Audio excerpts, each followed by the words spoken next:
बिस्मिल्लाहिर्रहमानिर्रहीम।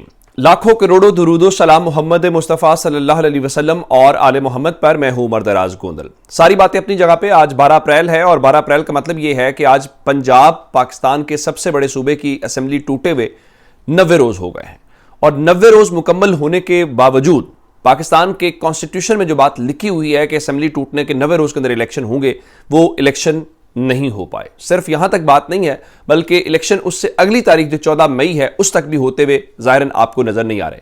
लेकिन चूंकि कल मुलाकातें हुई और सफेद इमारत का मतलब पाकिस्तान की सुप्रीम कोर्ट है और शायर दस्तूर के ऊपर मौजूद ये बिल्डिंग, ज़ाहिर है इसका काम कॉन्स्टिट्यूशन को प्रोटेक्ट करना है, कॉन्स्टिट्यूशन की हिफाजत करना है या उसकी वजाहत करना है।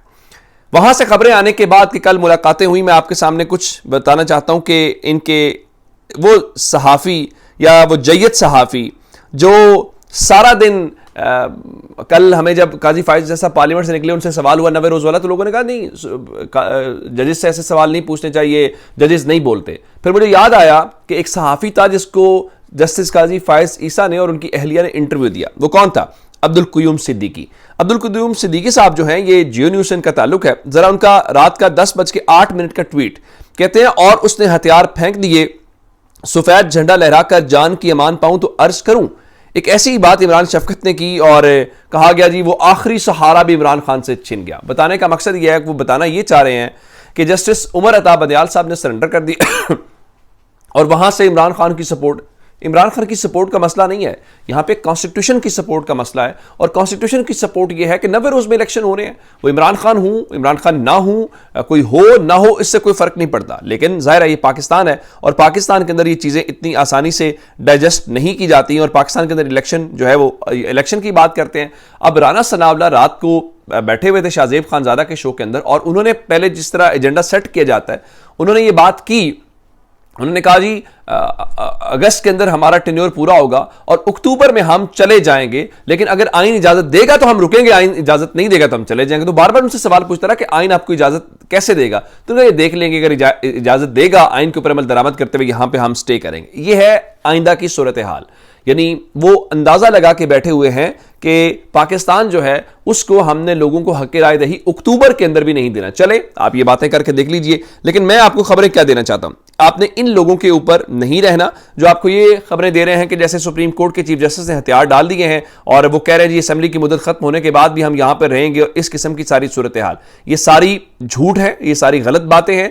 कल हुकूमत ने बुनियादी तौर पर अटॉर्नी जनरल अनवर जो उस्मान मंसूर अवान है उनके जरिए ये तासुर देने की कोशिश की कि या पैचअप करने की कोशिश की। उसकी वजूहात क्या है? ये अटॉर्नी जनरल को मैदान में किसने उतारा और कौन मुलाकातों के हवाले से? हुकूमत के पास कोई बयानिया है नहीं है, उनके पास कोई ऐसी पोजीशन है नहीं है जो लोगों के पास जा सके। यानी अंदाजा इस बात से कर लीजिए कि अगर उनको ये यकीन हो कि 50% लोग भी उनके साथ हैं, मैं कोई ज्यादा नहीं कह रहा, मानी आधे लोग भी उनके साथ हैं, तो वो कल नहीं वो आज इलेक्शन के ऊपर चले जाए। नून लीग का और बाकी उनके तमाम जो हैंडलर्स हैं, उनके सपोर्टर्स हैं, उनका इलेक्शन से भागना हर दिन इस बात का सबूत होता है कि उनको कहीं से सपोर्ट हासिल नहीं है और वो इस वक्त डरे हुए हैं। अब मैं आपको बताना ये चाहता हूं कि बाकायदा तौर पे झंडे इनकी तरफ से लहराए जा रहे हैं क्योंकि कानूनी महाज के ऊपर ये ब्लंडर्स कर चुके हैं। इनको पता है कि प्राइम मिनिस्टर डिस्क्वालीफाई हो जाएगा और प्राइम मिनिस्टर नहीं, उसकी पूरी कैबिनेट डिस्क्वालीफाई हो जाएगी। तो ये सारी बातें अब इस हवाले से अपने आप को एक फेस सेविंग मांगने वाली बात है। लेकिन आप तैयारी पकड़ लीजिए, सफेद इमारत से दमादम मस कलंदर की बातें ये मैं नहीं कह रहा। वसीम मलिक साहब जर्नलिस्ट हैं, वो बाकायदा तौर पर सुप्रीम कोर्ट को बाकी को कवर करते हैं। कमर मेकन ने उनके हवाले से लिखा, hello all, fasten your seat belts. शायर दस्तूर पर वाक़ई सबसे ऊंची इमारत में आइन शिकनों के खिलाफ कल से दमादम मस कलंदर का दूसरा राउंड शुरू होने जा रहा है, यानी आज से, क्योंकि रात 11:42 के ऊपर ट्वीट था।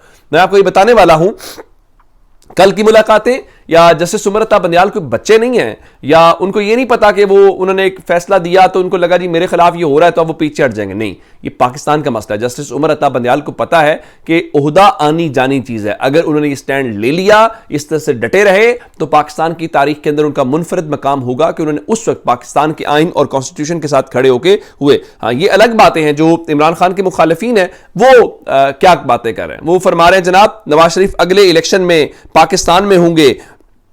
उन्होंने कहा पार्लियामान में अवाम के मुंतखब नुमाइंदे हैं, पार्लियामान का फैसला मुल्क के अवाम का फैसला होगा। देखिए, अगर अवाम के नुमाइंदे हैं, अवाम का फैसला होगा तो अवाम से फैसला आप क्यों नहीं करवाते?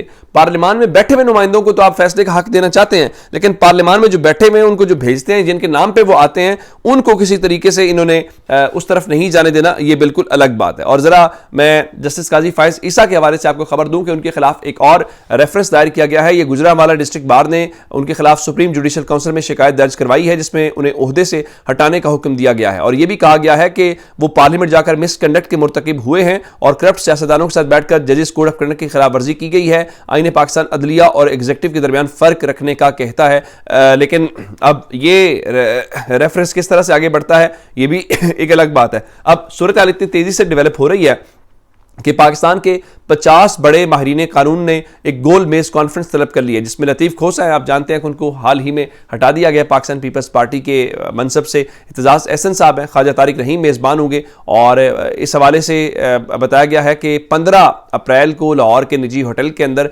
3 बजे एक गोल मेज कॉन्फ्रेंस है। जाहिर बात है, अगर 50 से ज़ायद पाकिस्तान के कानूनदान एक मैसेज देंगे तो उस मैसेज का मतलब जो है वो बहुत वाज़ेह होगा। मैं आपको एक और बात बताऊं कि जो मैं आपको बता रहा था कि सफ़ेद इमारत वाले, इनको यकीन है कि इनके साथ होने क्या वाला है। अब राना सनाउल्लाह जहां पे वाकई तड़ियां लगा रहे थे और अपनी शिकस्त तस्लीम कर रहे थे, वहां पे वो क्या कह रहे थे?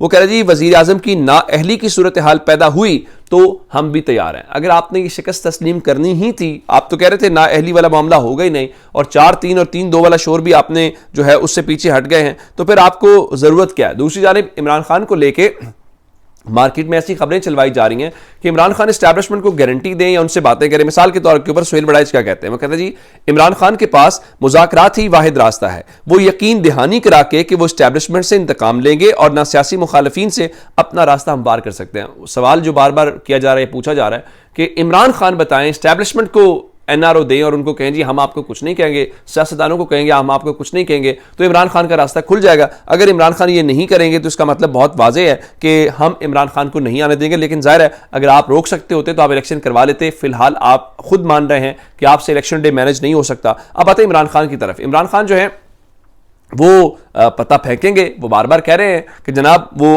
निकलेंगे बाहर और वो कौम से रुजू करेंगे। कौम से रुजू करने का मतलब बहुत वाज़ेह है, और वो वाज़ेह मतलब ये है कि एक बार फिर दमादम मस्कर अंदर होगा, जिसको राना सनाउल्लाह कह रहे हैं जी वो इमरान खान का मुतकब्बिराना अंदाज है, वो ज़िद है और अना है। ज़ाहिर है अगर वो ज़िद और अना है तो कौम मुस्तरद कर देती इमरान खान को, लेकिन वो उस चीज़ को मानने को बिल्कुल तैयार नज़र नहीं आते। अब मैं आपको आज़ाद कश्मीर वाले मामले के ऊपर बता रहा हूँ कि राना तनवीर इलियास को वहाँ से हटा दिया गया, और हटाने के बाद इमरान खान ने इजलास तो तलब कर लिया है। इजलास तलब करने के साथ वज़ीर आज़म को एक और न्याजी वज़ीर आज़म जो है वो याद आ गए हैं, अब्दुल क़य्यूम न्याजी, जिनको पहले वज़ीर आज़म बनाया गया था, फिर उनके खिलाफ साजिश हुई और तनवीर इलियास साहब आ गए। तो अब दोबारा से आज़ाद कश्मीर के नए वज़ीर आज़म के इंतखाब के लिए अब्दुल क़य्यूम न्याजी का नाम आ रहा है। लेकिन मैं आपको बताऊँ कि कुछ और भी चीज़ें ऐसी या कुछ और भी नाम ऐसे हैं जो इस दौर में शामिल हैं, तो ये अभी फाइनल नहीं है। जो पुराने खिलाड़ी हैं वो भी, उनके नाम भी इस वक्त हमारे सामने आ रहे हैं। मैं आपको एक खबर और देना चाहता हूं, जहां पे मुल्क भर में लोग कह रहे हैं जी कोई इंडस्ट्री नहीं बन रही, कम से कम हमें फख्र होना चाहिए कि हमारी हैवी इंडस्ट्रीज टेक्सला जो है वो चल रही है। Army chief general Syed Asim Munir ने हैवी इंडस्ट्रीज टेक्सला का दौरा किया है, और वहाँ पर जो आमतौर पर हथियार तैयार होते हैं उसका उन्होंने मुआयना किया या उस हवाले से उनको ब्रीफ किया गया। तो इसका मतलब बहुत क्लियर है कि पाकिस्तान के अंदर जो चीज़ें हैं वो इस वक्त उस डायरेक्शन में जाती हुई नज़र आ रही है जहाँ पे हमें कोई डायरेक्शन नहीं नज़र आ रही है, जिसको आप डायरेक्शन लेस कहते हैं, लेकिन कोई उसको डायरेक्शन में डालने की भी कोशिश नहीं कर रहा। हर कोई अपनी जिद और अना के अंदर बैठा हुआ है, और उनसे पूछा जाता है कि वे फॉरवर्ड क्या है, उसका भी कोई जवाब नहीं है। कोई कहता है कि वे फॉरवर्ड इलेक्शन है, कहते नहीं ये भी हमने नहीं करवाना। तो फिर पाकिस्तान को इस इम्तिहान में डालने की वजह क्या? वजह क्या? उनके सासें बाहर, उनके बच्चे बाहर, उनकी जायदादें बाहर, उनके मफादात बाहर। यहाँ क्या है? सिर्फ उनका हक हुक्मरानी और उनके ओहदे और उनकी वजारतें। अपना बहुत सा ख्याल रखिएगा। खुदा हाफिज़।